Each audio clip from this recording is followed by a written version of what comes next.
nous à Paname 360 Simon Bertrand, qui est le nouveau directeur artistique, compositeur, directeur artistique de la Société de musique contemporaine du Québec, évidemment, qui est au service de la composition contemporaine. Avec nous, Simon va nous parler de Rasa et autres sentiments, qui est le prochain programme de la SMCQ présenté fin janvier. Simon, bonjour. Bonjour. Alors donc, Rasa et autres sentiments, c'est construit autour de votre compositeur qui est hommagé, pour reprendre une expression de Michel Rivard. Donc, qui est Sandip Bhagwati, à qui on a parlé au début de votre saison cette année, enfin l'année dernière, mais la saison 23-24 de la SMCQ. Et donc, cette fois-ci, autour d'une de ses œuvres, un autre programme a été monté. Alors, Simon, décris-nous tout ça.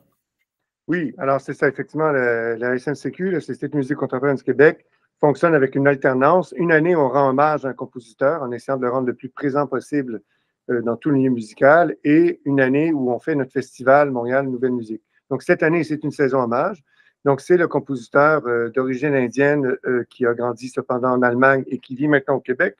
Et dont la mère est allemande, je crois. Oui, voilà, exactement. Donc, on est déjà dans le transculturalisme fondamental.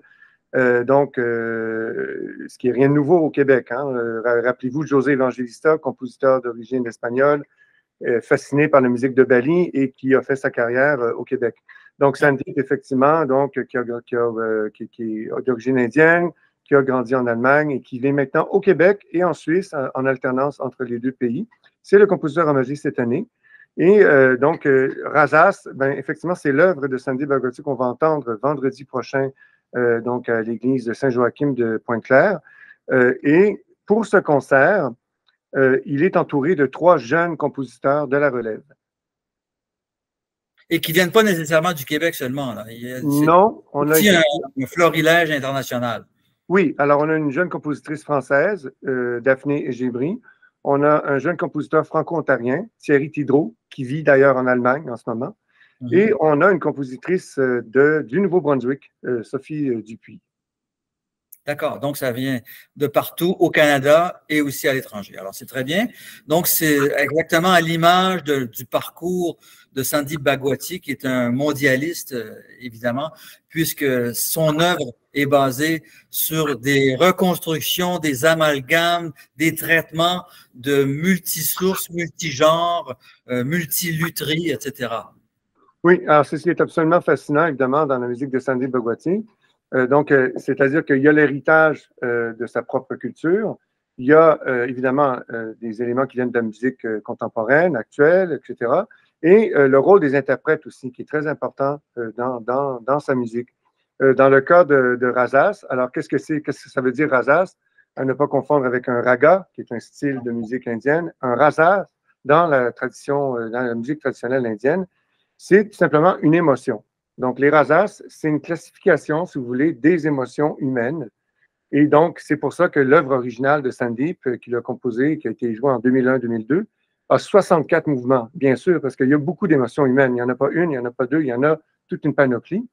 Et les Indiens en définissent 64? Non, alors voilà, au concert, évidemment, de vendredi prochain, on en fait 5 rasas. Mais ce qui est intéressant dans cette œuvre-là, c'est que c'est les musiciens eux-mêmes qui décident du parcours qu'ils vont faire.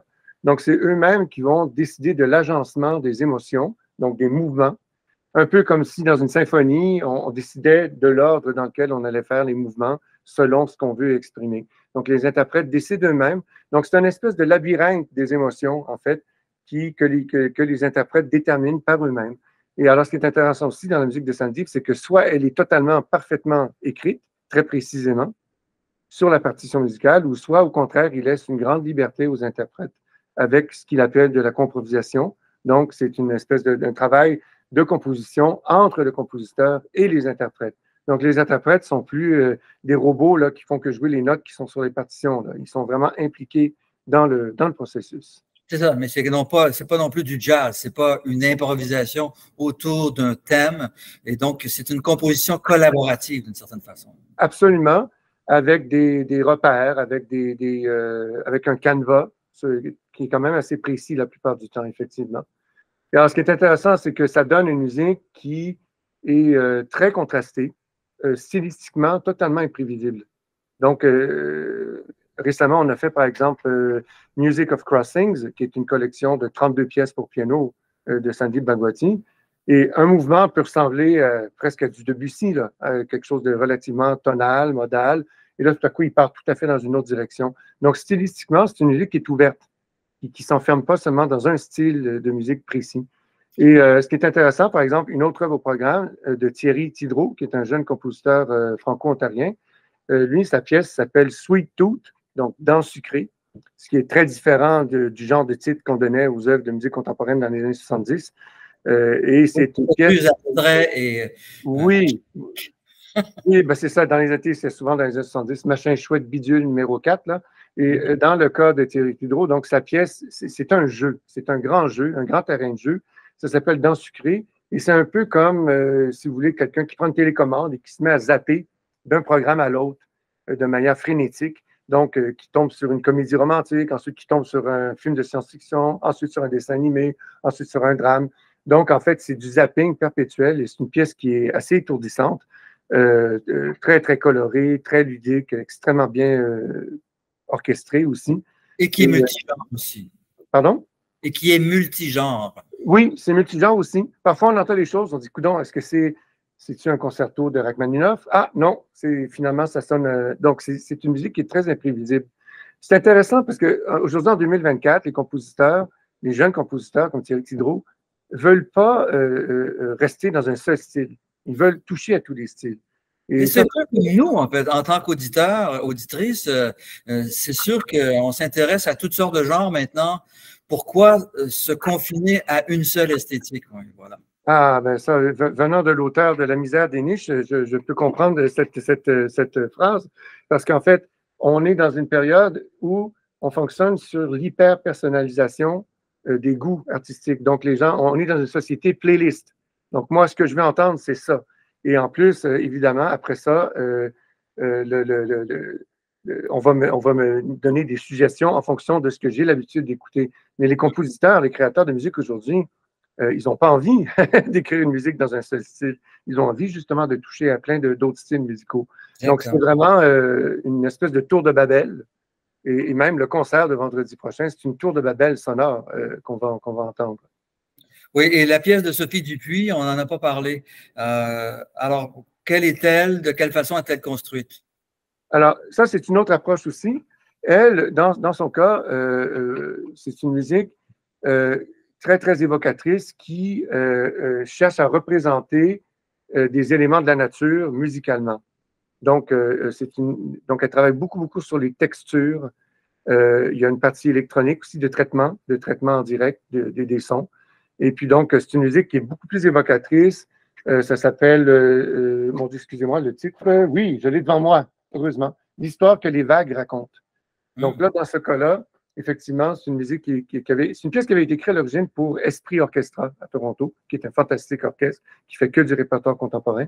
Et c'est des textures extrêmement raffinées. Et là, il y a une trame narrative qui est continue. Contrairement, par exemple, c'est l'antithèse de la pièce de Thierry Tidreau qui, elle, volontairement part dans tous les sens, alors que la pièce de Sophie Dupuis, elle, est extrêmement, il y a une trame narrative très continue. Et la pièce de Daphné Gibri, elle, ben écoutez, elle est plus proche de ce qu'on appelait jadis la musique électroacoustique ou acousmatique. Donc, elle fonctionne avec du bruitisme. Donc, plutôt qu'utiliser une flûte pour faire des mélodies, on va l'utiliser pour faire de la percussion. Et le contraire, peut-être qu'on va essayer de faire avec une timbale quelque chose qui ressemble à une mélodie. Donc, c'est des modes de jeu. Moi, les modes de jeu instrumentaux, j'appelle toujours ça un peu comme les special effects. C'est un peu comme en cinéma, les special effects. En musique de création, les modes de jeu sont un peu comme les special effects, effectivement, en musique. Oui, c'est des recherches étendues de ce que les instruments classiques, entre guillemets, traditionnels peuvent produire.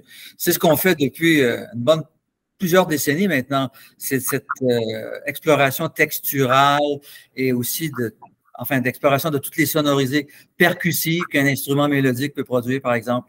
Alors donc, ça continue, ça, évidemment, c'est loin d'être fini. C'est aussi une quête infinie qui est peut-être un peu plus difficile à faire évoluer que la quête électronique en texture, par exemple, mais c'est vraiment très présent en musique contemporaine, effectivement. Oui. Moi, je n'ai jamais fait trop de différence, d'ailleurs, en passant, entre la machine et l'instrument. C'est-à-dire que... L'instrument est une machine, de toute façon. L'instrument est une machine. Vous savez, il y a la fameuse citation de Kundera qui disait « Aujourd'hui, les compositeurs font de la musique avec des ordinateurs, mais l'ordinateur a toujours existé dans la tête des compositeurs. » Ben oui. Et un instrument, pour moi, il n'y a pas de différence entre un ordinateur et une flûte. C'est un instrument qui sert à produire des sons, oui, avec lequel on expérimente et tout ça. Oui, c'est une machine moins sophistiquée qu'un synthétiseur en termes techniques, en termes mécaniques, en termes aussi évidemment électroniques, etc. Mais c'est une machine néanmoins. Absolument, absolument. Les instruments ont plein de possibilités, plein de ressources. Et c'est une des caractéristiques aussi du concert. Pour les musiciens, c'est un bonheur. J'ai vu en répétition depuis quelques jours et puis ils s'éclatent. Bien sûr, l'éclectisme, le multigenre, c'est pas une panacée non plus. Il faut quand même faire quelque chose de bien avec ça. Même si tu réfères à des choses extrêmement intéressantes, ça ne veut pas dire que c'est une garantie de succès. L'intégration, la façon dont on modélise toutes nos connaissances multigenres, c'est pas nécessairement brillant en tout coup. Alors, chez Sandeep Bhagwati, évidemment, il a construit un peu son œuvre autour de ces procédés-là. Pourquoi? Bon, puisque vous avez décidé de lui rendre hommage, vous avez considéré que son œuvre est majeure, certainement. Donc, cette fois-ci, enfin, qu'est-ce que vous lui trouvez de particulier? Quelles sont les grandes qualités d'une œuvre comme celle qui sera présentée ce vendredi, signée Sandeep Bhagwati? Moi, je peux vous répondre vraiment très clairement à ça. C'est que c'est une musique qui fonctionne par inclusion plutôt que par exclusion. Il y a eu une période en musique où on excluait. On disait, on ne doit plus faire de la musique comme Wagner, ou comme Bach, ou comme Mozart. C'est la table rase. Ouais. Oui, la table rase, on part à zéro, on réinvente tout from scratch, à zéro. Et ça a été une période qui a eu un certain temps. Après ça, il y a eu ce qu'on appelle la postmodernité. Bon, et là, on est selon certains musicologues, après ça, il faut toujours se méfier des musicologues, mais on est dans l'après-rupture. L'après-rupture. Donc, l'après-rupture. Oui, l'après-rupture, ça serait une période où les compositeurs, plutôt que fonctionner par exclusion, fonctionneraient par inclusion. Donc, au contraire, plutôt que d'exclure telle ou telle sonorité ou tel type de langage musical, essaye. Donc, quand je vous dis que c'est une tour de Babel, oui, c'est une tour de Babel. Et les auditeurs qui viennent à un concert doivent accepter ça et comprendre qu'ils viennent entendre un langage musical qui ne sera pas uniforme et que personne ne va s'exprimer de la même manière et qu'on vient là, comme on vient découvrir plusieurs langues musicales. On ne s'interroge pas à savoir la pertinence de l'existence d'une cinquantaine ou d'une centaine de langues et de dialectes dans le monde entier. Donc, je ne vois pas pourquoi ça serait comme ça, ça ne serait pas autrement en musique. Si en 2024, tous les compositeurs écrivaient de la musique dans le même style, ça serait vraiment très inquiétant, à la limite. Oui, ce serait très inquiétant et ça serait inquiétant d'autant plus pour la musique dite contemporaine qui est en train de procéder à une grande mutation d'une certaine façon. C'est-à-dire que les traditions précises, soit la tradition de l'école de Darmstadt dans les années 40-50 et encore ce qui a suivi, d'après ce que vous avez décrit vous-même il y a deux minutes, eh bien, c'est complètement en train de changer maintenant. L'inclusion, l'éclectisme, la culture éclectique des compositeurs nous mène ailleurs maintenant. Alors donc, il faut vraiment pas que les gens qui pensent à la musique contemporaine y pensent de la même façon qu'ils y pensaient en 1970, en 1980 ou en 1990. Absolument, parce qu'à l'époque, c'était associé à une tendance seulement précise. Voilà, très précise, et aujourd'hui, c'est plus du tout le cas. Donc, le terme même de musique contemporaine maintenant est beaucoup plus vaste. On parle de plus en plus de musique de création plutôt que... Il y avait les boulésiens puis les kagéliens à l'époque, là, mais là, maintenant, c'est pas mal plus complexe que ça. Là. Absolument. Ben, il y a même, en ce moment, peut-être 25 sortes de hip-hop, 25 sortes de rock. C'est la même chose en musique contemporaine, j'imagine. Ben oui, et peut-être qu'on va arriver à un moment donné, et c'est ça qui est intéressant, c'est pour ça que j'aime la démarche de Sandeep Bhagwati. On va arriver à un point où, justement, l'esthétique musicale, le style, ça ne voudra plus rien dire vraiment, finalement. Et peut-être qu'on s'en apportera, on ne se portera que mieux, justement. Que mieux. Déjà, nous, on se porte très bien, puis on aime ça. Absolument. Oui. Alors, il faut... répandre ça. Exactement. Enfin, c'est déjà comme ça. Dès maintenant, on peut déjà dire que l'ère dans laquelle on est, c'est comme ça que ça se passe. Oui. Évidemment, on a l'âge qu'on a, mais pour les générations à venir, pour les gens qui développent leur mélomanie, c'est vraiment comme ça qu'ils la développent. Alors, donc, c'est très bien de construire un programme comme celui-ci, c'est-à-dire qui regroupe des générations différentes, des cultures différentes, puisqu'il y a des Européens, il y a des gens qui sont d'origine, qui viennent de l'Asie du Sud et de l'Allemagne et du Canada anglais, enfin, du Canada français en Ontario, du Canada français dans les maritimes, etc. Donc, voilà. Oui, non, c'est un programme vraiment qui est, je trouve, très, très à l'image, justement, de cette espèce d'approche de Sandeep, vraiment. Donc, et pourquoi le présentez-vous à l'extérieur du centre-ville? Ah, ben, moi, je suis tout à fait ravi qu'on le fasse. Parce que ça, c'est un autre problème aussi, c'est que traditionnellement, les concerts de musique dite contemporaine se produisent presque tout le temps à Montréal. Premièrement, au centre-ville, dans des salles comme la salle Claude Champagne, la salle Pierre-Mercure, etc. Donc, sortir justement un peu de la zone habituelle, moi, je trouve que c'est très souhaitable. C'est une église, l'église Saint-Joachim à Pointe-Claire, qui a une acoustique vraiment le fun. J'ai déjà vu les concerts de l'Orchestre métropolitain, là, j'ai fait plusieurs concerts là déjà.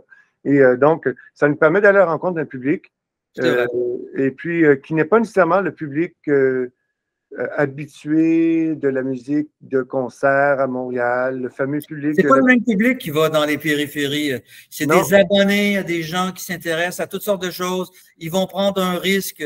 Ils vont s'abonner à 10 concerts, puis dans ces 10 concerts-là, il y en aura un de la SMCQ. Et c'est très bien comme ça. Oui, parce qu'on a longtemps pensé que pour la musique des compositeurs aujourd'hui, qu'il fallait aller chercher le public qui aime la musique des compositeurs du passé, comme Beethoven, Mozart, Rachmaninoff, tout ça. Mais peut-être que moi j'ai des gros doutes là-dessus. Je n'ai jamais été certain que le public habitué à un certain univers sonore comme celui de la musique classique tel qu'on l'a défini, là, Mozart, Beethoven et tout ça, soit nécessairement le plus curieux à découvrir de la musique des compositeurs aujourd'hui. Et puis, bon, comme je vous disais, c'est tout à fait normal aujourd'hui, en 2024. Et je donne tout le temps l'exemple, le rondeau à la turca de Mozart. Hein, il n'y a absolument rien de turc là-dedans. Là. Il y a zéro. Donc, aujourd'hui, on vit dans un monde où les compositeurs ont accès à une multitude de styles de musique partout dans le monde, instantanément. Donc, c'est tout à fait normal qu'on soit dans une tour de Babel aujourd'hui. Oui, et ça va aller en augmentant. Ça ira. C'est pas une tendance qui va se résorber, au contraire. Non, non. Et à ce moment-là, c'est fantastique parce que ça donne une offre musicale extrêmement variée. Et à ce moment-là, ben, il faut trouver des structures qui permettent à chaque auditeur de développer son propre goût plutôt que de se fier sur des algorithmes. La seule chose, c'est que c'est très difficile de définir un langage multiréférentiel qui se tienne et qui finisse par créer des balises où les gens vont se reconnaître. Ça, c'est le temps qui va nous le dire. Oui, effectivement, c'est le temps qui va nous le dire.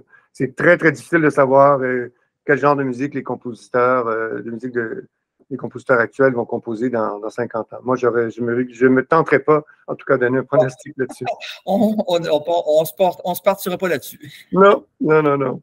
Ben, Simon Bertrand, merci beaucoup. Bon concert, bon programme vendredi. Donc, c'est Raza et autres sentiments à l'église Saint-Joachim à Pointe-Claire, le 26, donc vendredi prochain, le 26 janvier à 19h.